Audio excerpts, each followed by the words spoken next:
2 and a 1.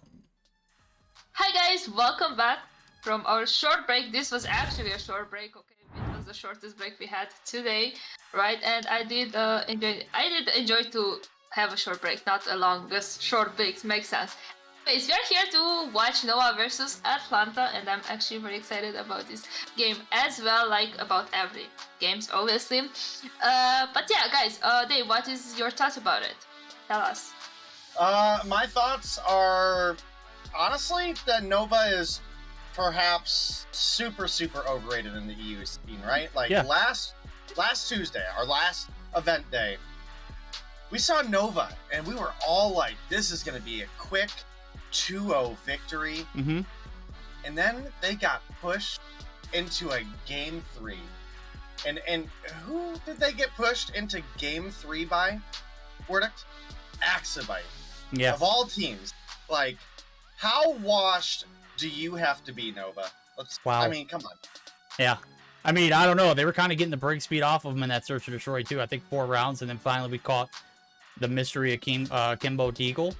And with that being said, I mean, we couldn't overlook it. I mean, it was just, broad daylight. But they have won that one, even if we didn't catch it. I'm going to be honest with you. I mean, they're washed, bro. I have to roll with what Day says. I think he makes a very valid point. How do you lose a game to AxiByte? How terrible do you have to be at a game to lose to a Stage 4 contending team? Just the absolute worst, right? I don't know. I think this one's a toss-up. Like, obviously, we're capping. Nova has clearly been a dominant force to be reckoned with at any stage of any mobile mayhem. In later stages, stage 5s and beyond, we didn't get to see a full Nova last year. Hopefully, we'll get to see everyone present and ready to rock and roll, as they had a little bit of issues and setbacks. But I mean, that's the past. Right now, we're focused on what is at hand. And Deanna, we were on board for a pretty nice series. So, I'm gonna go very fast over the maps, right? We do have the first game gonna be Hardpoint on Raid. We have the second S&D on Standoff, and if we're gonna get a third game, it's gonna be a Control on Firing Range. We also have Purifier and Annihilator banned once again, and we have Hacienda and Slums as maps banned. And as I said, we saw a lot of time Purifier and Annihilator banned, so this combo is used a lot being banned. So probably we're gonna see some Sparrows and maybe more Gravity Vortex, because we have indeed Raid as a first map, so maybe we're gonna get lucky and we're gonna see this. There we go. Back to the caster's deck now as we are geared up for our first game of this best 3. It's gonna start off on the oh, you don't have the map ready, admin. You've literally your spam starting, and bro is hitting hard point on random. People not readied up, okay? Well, I mean, it's for a reason. It's for a reason. It's on. Listen. It's look, Robot's got to get his act together. Right? Robot did not teach me well enough. Wait. He taught you? No, he didn't teach me nothing. That's why we have this issue. So he did, yeah, I mean, fair enough. I mean, I don't know if there's anybody else who's been burned at the stake on the hill more than we have, other than Robot. Yeah, Robot has taken more L's than Paris Legion, and Paris Legion have not won a series. I don't remember the last series they've won. They have not won very many games, bro. He must be from. Is he signed by that Paris Legion team? Is that why we have such a hard time in EU? Hell, we almost had one of our admins quit today because of the shenanigans and chicanery. I'm just kidding. We're obviously having breakdowns all across the board. Day almost quit. I go ahead and sell him out. I almost quit work today. Well, I mean, imagine being unemployed and also unemployed. Yeah.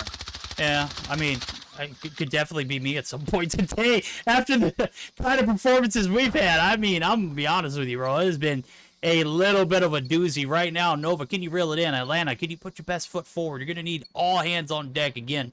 This is a collective effort. As lovely Hollywood Hills of California, man, those hills are rough now as we see P1 opening up. This P1 hill site is certainly going to be a competitive one. We'll see who gets a better advantage. Here comes the concussions. Here comes everything under and everything over, and my God, 3 kills across the board. Sauce is able to get 1, but when you've got a full squad wipe, what is 1? I think you should do yourself a favor and just scroll through all the players of Nova real quick. Okay. You'll know. You'll know. SKS, CBR, Creed. Oh, M16, that's nothing new. Spy literally uses that in rank, dude. He used it last season, too. Did he really? Yeah, I mean, he fried with it, too. I think he went, like, triple positive. Oh, it was... That's funny. That's a joke, ain't it? Yeah, yeah. That's because, we had, the lovely bundle of joy in Imperium. Obviously, he's not here this season. Was that a day that you had Imperium? That's another joke. Day throwing shade, and we're here for it. Man. I love me some Imperium. Don't get me wrong, chat. I just man from Georgia. Yeah. There, right? Well, I mean, he might be the beautiful man from Georgia, but this ATL team, they're the heart and soul of Georgia, right? Where's the heart and soul out here on this P2 rotation, though? You fail to get anything over 11 on P1, and you don't have the setup for new. Look, that's an L already right here, Nova. They are not afraid to capitalize on it. As a matter of fact, they have picked up a majority of the point here so far. The bad thing is they're going to be taken out, but it's only 35 seconds, right? With no harm, no foul. You get a little bit of contesting going here on the front side. Oh, well, okay. Big hole here. The retake is going to stand. All right, well, big retake on P2 for the side of Atlanta, but how long do we expect them to keep this up? Corona does come through with a big 3-piece before getting absolutely dropped by Spy in the M16. Tokyo, you can catch some too. And now Nova. They have given up some control on Kitchen, but they are here for the money. They're here on Garage by maybe a little bit of an aggressive push. The M16 not super great in the close range, so gonna suffer quite a bit there. Be a little bit overkill on the gravity vortex positioning there right in the middle of Garage, but Corona does find 1, finds 2 with the Sparrow before getting taken down by the Environmental. And Nova, they're the ones finding themselves having to push back into Garage at this point.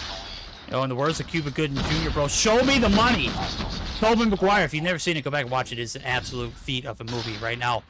Money is here, and guess what? It's not in the pockets of Nova. It is in the pockets. Well, actually, yeah, it is. The retake's back in. I spoke way too soon. There it goes. Back to control. Back to having the Dynasty continue on with the pressure. Way in the last hope. He's going to get dropped. No, Tokyo's still there.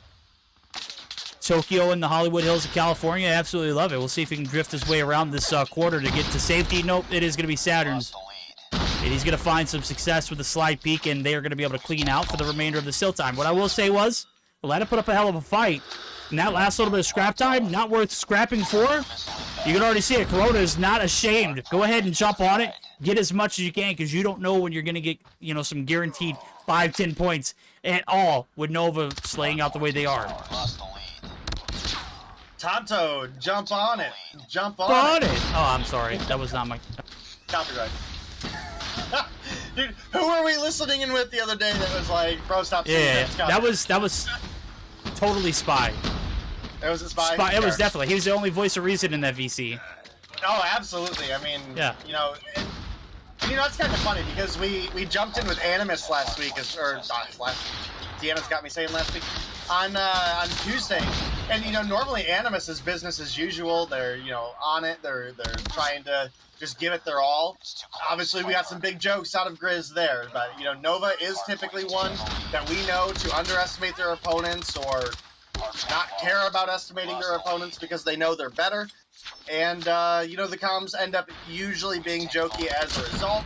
A lot of the loadouts end up being a jokey result, so you definitely got to take it with a grain of salt when Nova plays against one of these lower teams.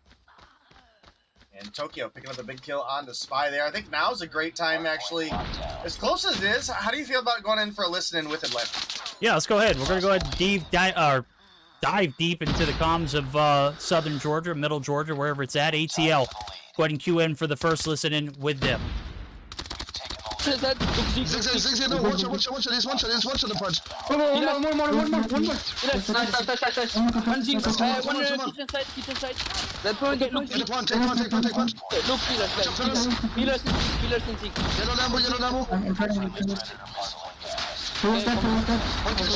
Kitchen side. Kitchen dead. More kitchen. Two kitchen side. Come on, dude. I'm another one, the ring. Guys, I'm two. Another. One, two. To me safe. What you mean? One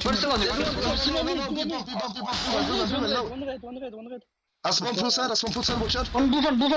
Someone watch my kitchen. I take one. Oh, pillars. Shoot another one. Another one pillar. One's pillars. You have laundry, guys. Take point, come on. Blue van, absolutely low. One on your right, okay, on your right. Another one point. One main, only one. Less. Minivan. Big up for me. Minivan, follow. Talk. Pillars. SKS. Alright, Dave, we've got a little bit of a postman on our hands. Tight. It's certainly Atlanta. I mean, we've seen them. They are known to be scrappy. We saw some pretty good fights in the first day of Mobile Mayhem. Right now, we're getting a bit of a bar fight ourselves on our hand here. It is going to be the P2 rotation with 27 seconds left. This is an awful lot of time to give away for free, but obviously, when you're spawning in Narnia, there's no way you're going to be able to contest. Comms, A1. Oh, I agree. I think the comms were some of the best comms that we've heard today. I mean, there was good positive energy pushing the team forward. The communication was there. The call-outs were there. The confirms on plays were there. So I definitely got to agree with you. I mean, that's a big shout-out going over to the side of Atlanta. But they're going up against Nova, who's certainly not taking them seriously. And maybe we'll get an opportunity to listen in with Nova here in a little bit as well and kind of get a confirmation on that. But Nova has been able to bring things back into their favor. Sauce coming through the big two-piece on the Gravity Vortex, but does kill himself with it as well. So maybe not getting full possible value, but not really looking too much like it matters right now. Kitchen locked down by the side of Atlanta. No, they are indeed now. You can see last 28 seconds up for grabs. There's one person in the objective to deal with. Can't let this thing get out of hand, but it does look like they're going to play for the cutoff. You can see the rotation's over to P3. There's a big gunfight about to be going down. Saturn's loses Sauce left standing. But the spawns, they're not necessarily in the favor of Atlanta right now. And I think it's the perfect opportunity. We'll see the P4 opening up here in about 10 seconds. We're going to go ahead and dive in for a second, get a double dip as we go in and jump for the VCs of Nova. Hey. 1-6. Hostiles have the hard point. Gym. 1-6, pushing 6. I'm with you. I'm nading. Oh, there's a Zig. One more zig. Zig. Low. He's low, blue one.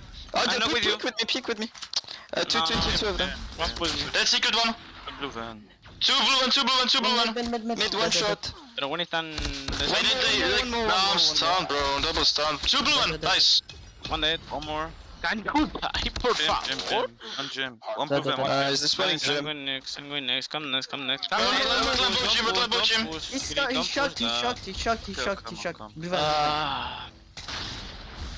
One blue van still. That gym. Motherfucker, I'm lagging. Oh my god. Two gym. Okay, pray for me to the wall again. Top. He's bind heady next. Just switching classes right now. Pushing next, wait. I spawned old. Is he still here? I don't know. One is kitchen. Nice. There is pan top probably. Yeah. Top one shot. Oye, bro, este jamón como mata. What the fuck? I need help on side, boys. He pushed Cubby. Dead Cubby. Pull. One top. Oh my. Bottom red. On top, hold my chop. He spawned red. They spawning pull.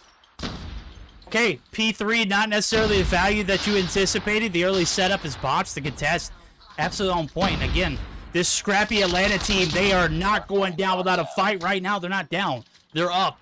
And Nova, they're washed, right? Is that what you said earlier?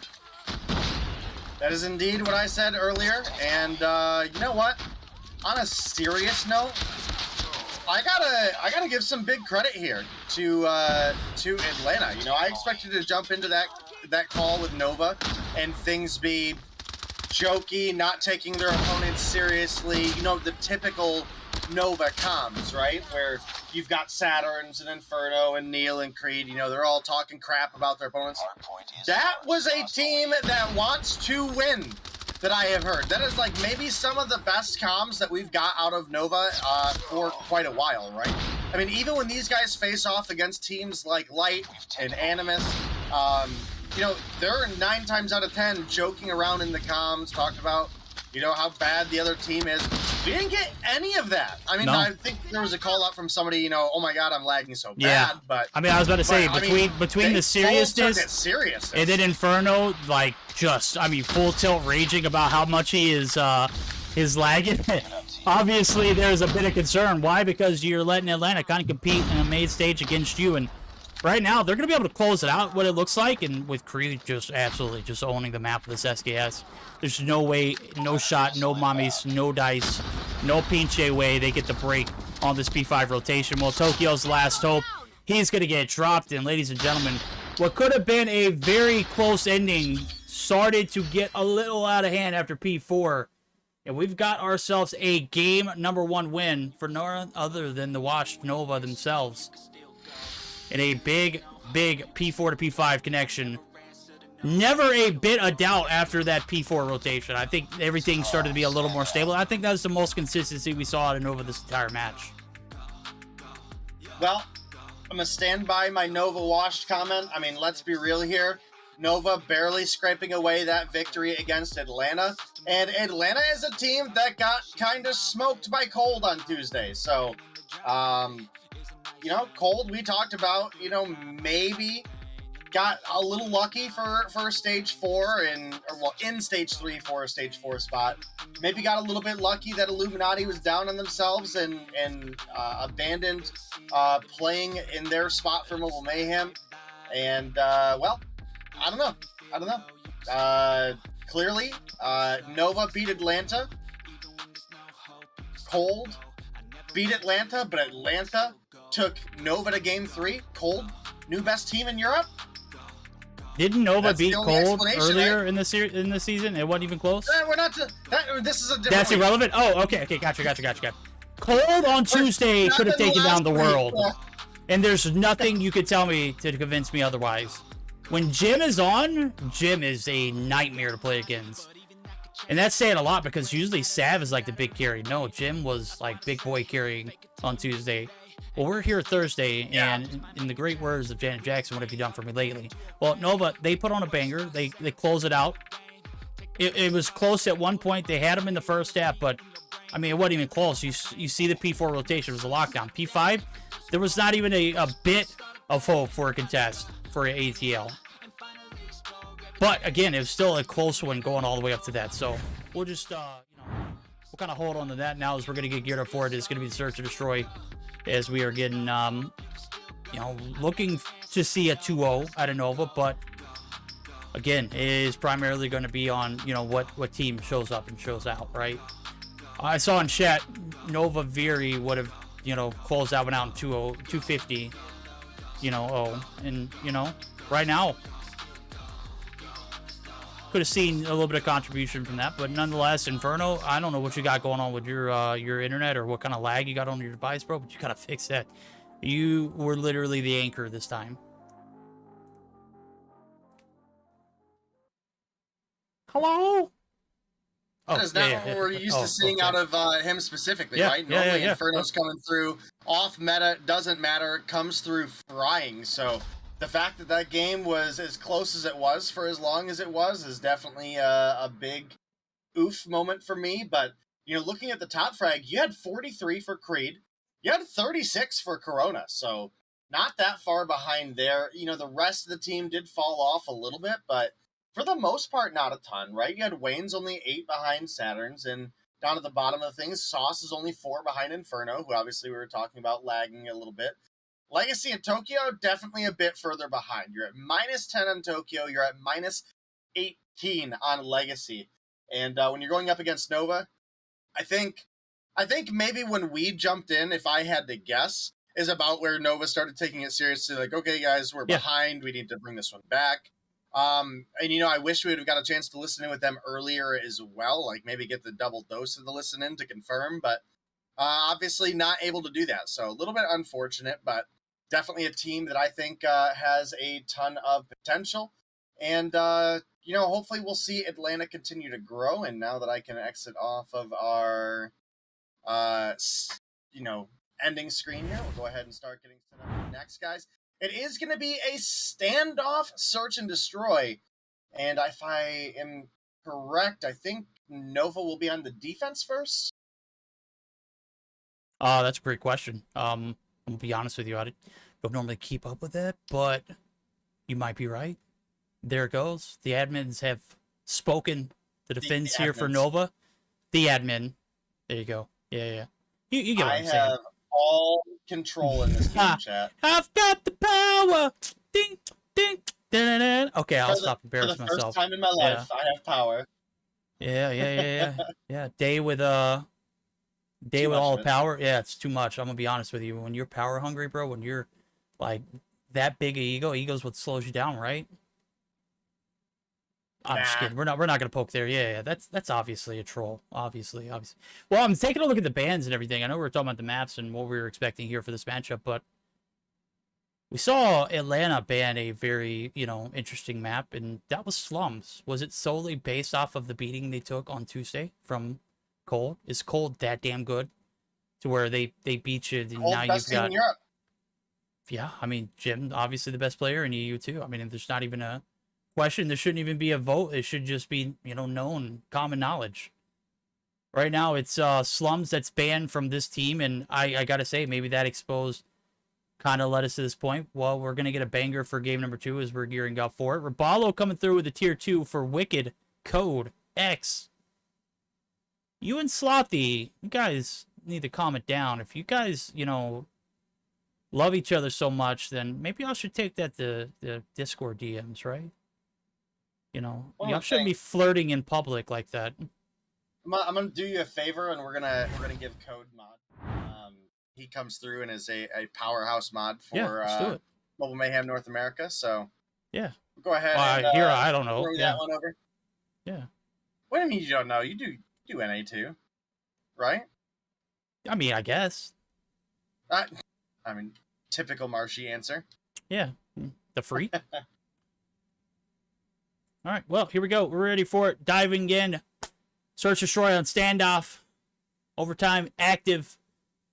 We're going to make it to that overtime, though. We haven't seen it a lot in Europe, and I'm honest with you, I don't know if we're going to see it. I don't think we've seen it a lot in NA either. I think it's, primarily some of the lower tier teams that managed to take it further. And I think it's that kind of mentality here in T1 play where, you see a weakness, you expose that weakness, and you don't look back. And right now, the weakness for the P4 rotation over to P5 for Atlanta cost them what could have been a scrappy, photo finishing game. Fortunately, we get to that P4 rotation, and courtside just wasn't, favorable. Right now, we'll see if they can start off with some advantages here on the attack. I'm going to be on board with Legacy because he had a beast of a performance. Or was it Wayan? Wayan's the one who put up some of... he put the triple collab up, right? I need to go back and clip that if it's available to do. That yet? Can I be honest with you, bro? That 1v3 from Jam was probably better. I don't know. The triple collab, if you clip it just right, that's like our next intro video worthy, Nobody's got to know that he didn't clutch the round. Well, we all know, though. How would they know? But the people in LATAM, do they know? Do the people in NA know? Well, some of them maybe, yes, but... What about the people in India? I like the skin for the base booster DLQ, but it just sounds so awful. Does it really? Yeah. Who's using it? Wayne. Wayne is. I just thought I'd make note of that. Oh, we call him Wayne? Like, Wayne! Like, Wayne's World? Or are we calling him Wayne? Wayne's World! Wayne's World! Yeah! God, we are so God, old. we're freaking old, bro. That is... I mean, we've taken plenty of L's today, right? I don't think we need to take any more. Saturn's, he's not taking L's, he's hitting shots.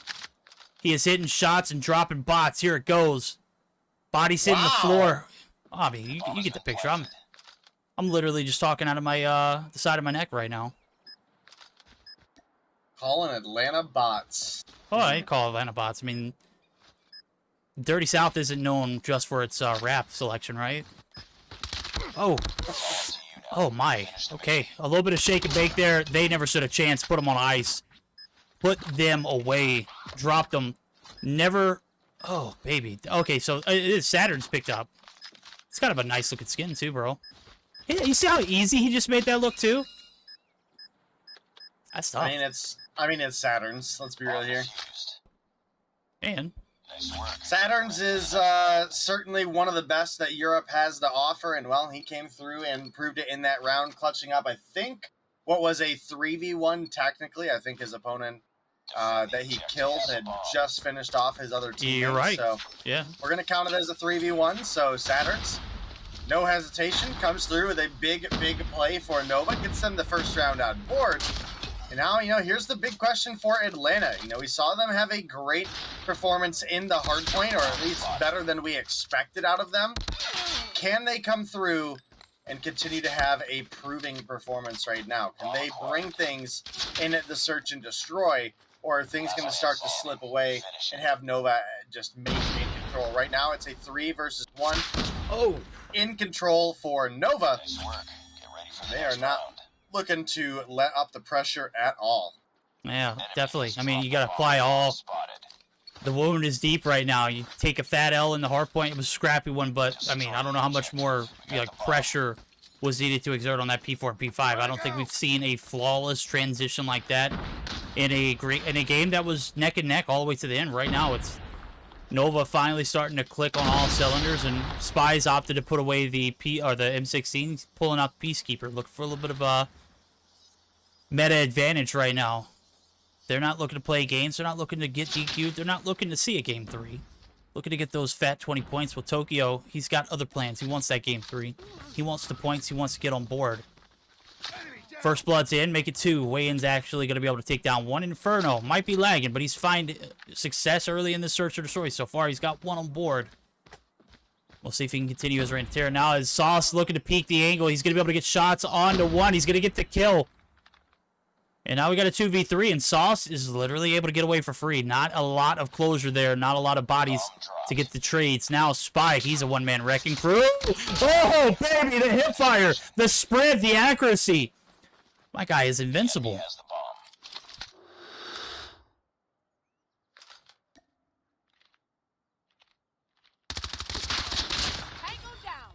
And just like that, he drops. Yeah, well, a little bit unfortunate. Sauce going to come through with the kill there. You've got Inferno, who has picked up or has his own base booster DLQ, guys.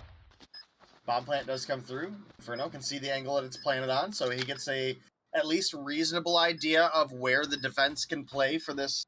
And, with where it's planted, it's, actually fairly exposed in the street, so a lot of angles could have been an issue, and, well, that angle was top blue. We had a Inferno rotation out the window.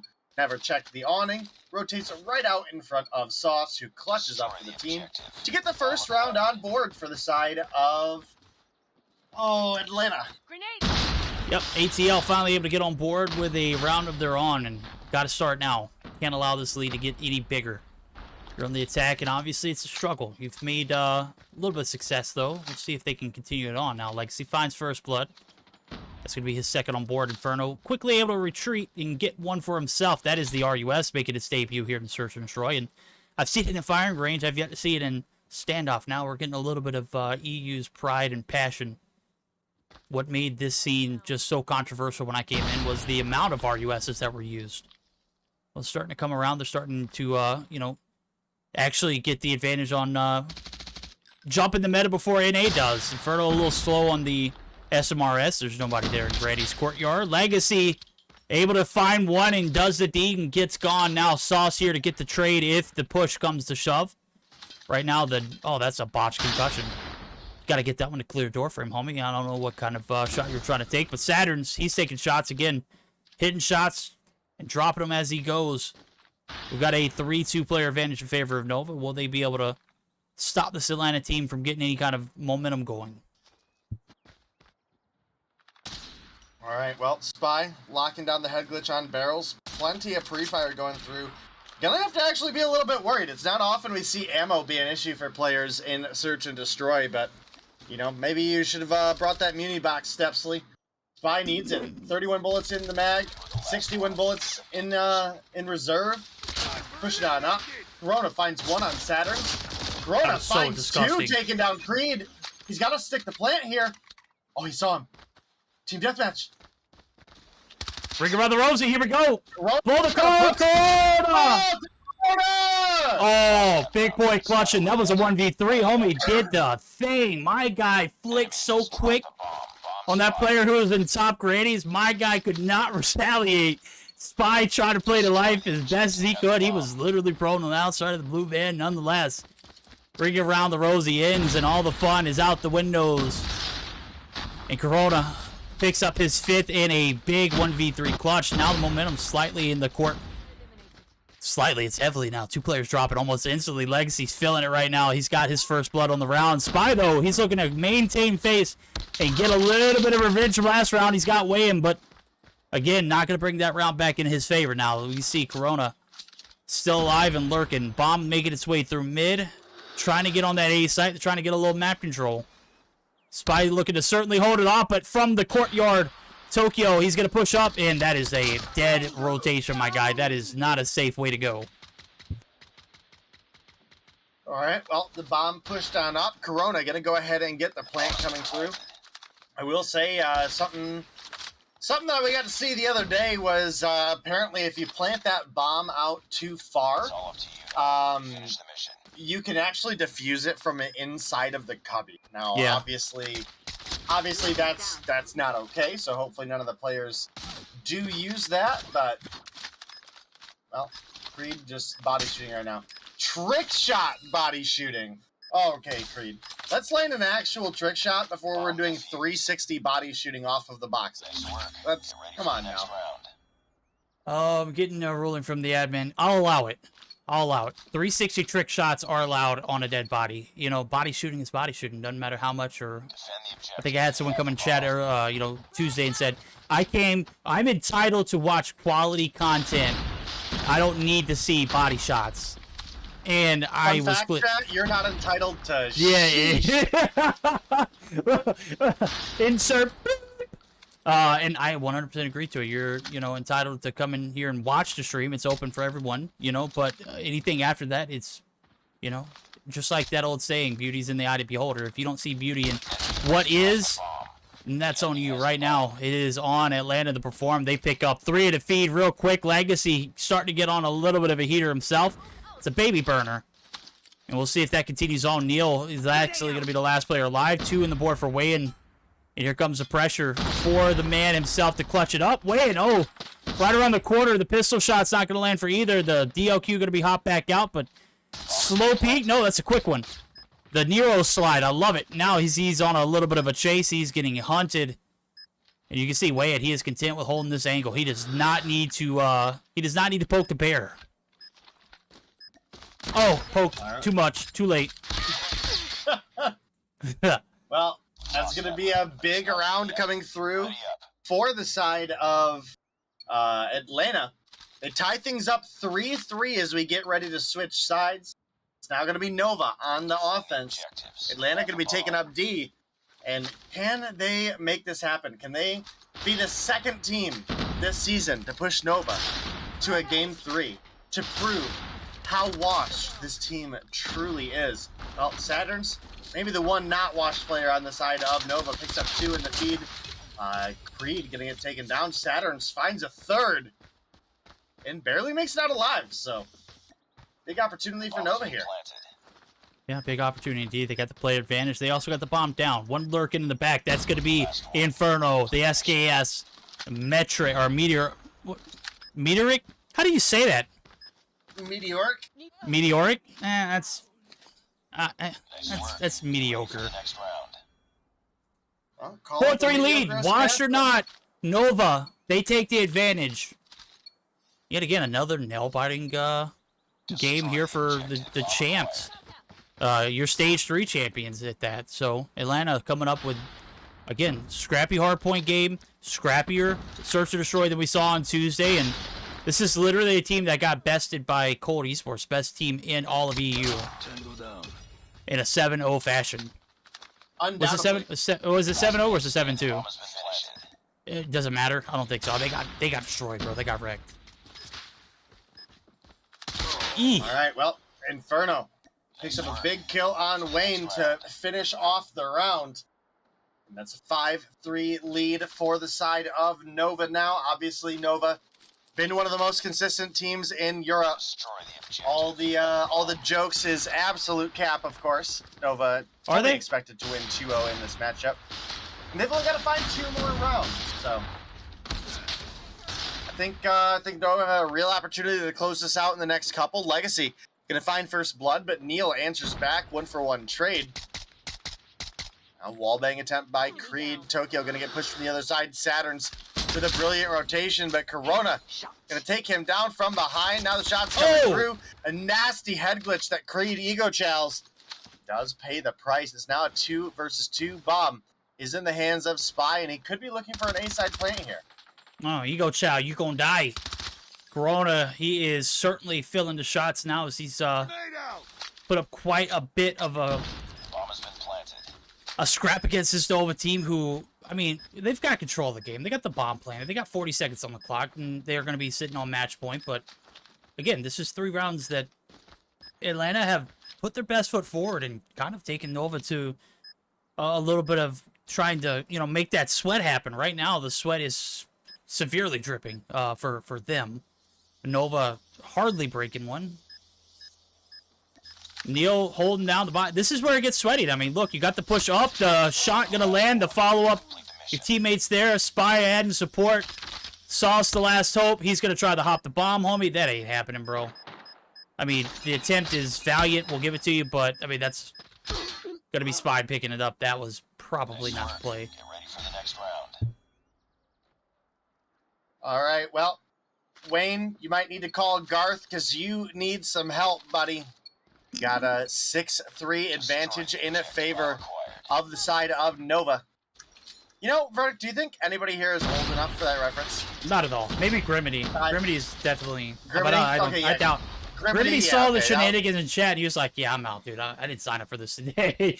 Look, I spoke my piece. I'm out. I did my 1 deletion in chat because, you know, EU gets a little bit rowdy, but he's gone. Wayne's World, certainly not something from this era, and I'll tell you what's, you know, relevant to this era. It's Saturn. He's sitting on 12, and he's literally at the spawn sites of Atlanta right now. They are feeling pressure. Oh, Legacy and Sauce. Big shot for Legacy, but, I mean, again, it's a 2v3, and we've seen 2v2s not go their way earlier. What makes you think they can clutch a 2v3? Oh! Ooh, nice little wall bang out of Legacy there. I mean, what? What? Hello? I think it's a pretty common, hop-up angle on the bots there, but I didn't know you could actually hit the wall bang there, so... Oh, bad trigger discipline from Sauce there. Pulling a verdict. Pushing on up to Spy. Kind of panicking. Picks up 1. Time is a factor. There's 17 seconds on the clock. 17, homie? What are you looking at? Well, when I was looked at the clock last, sorry. There's like 5.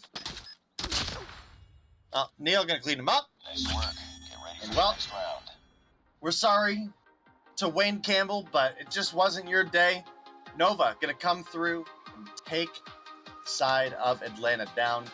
In Atlanta, again, I think they were missing one of their big players here today, Storm. They lost him to, what roster did he go to again? Xitium? Is that right? Yeah. Xitium, formerly UE? Yeah, that's him. That's the culprits. Lock them up. Make them do time.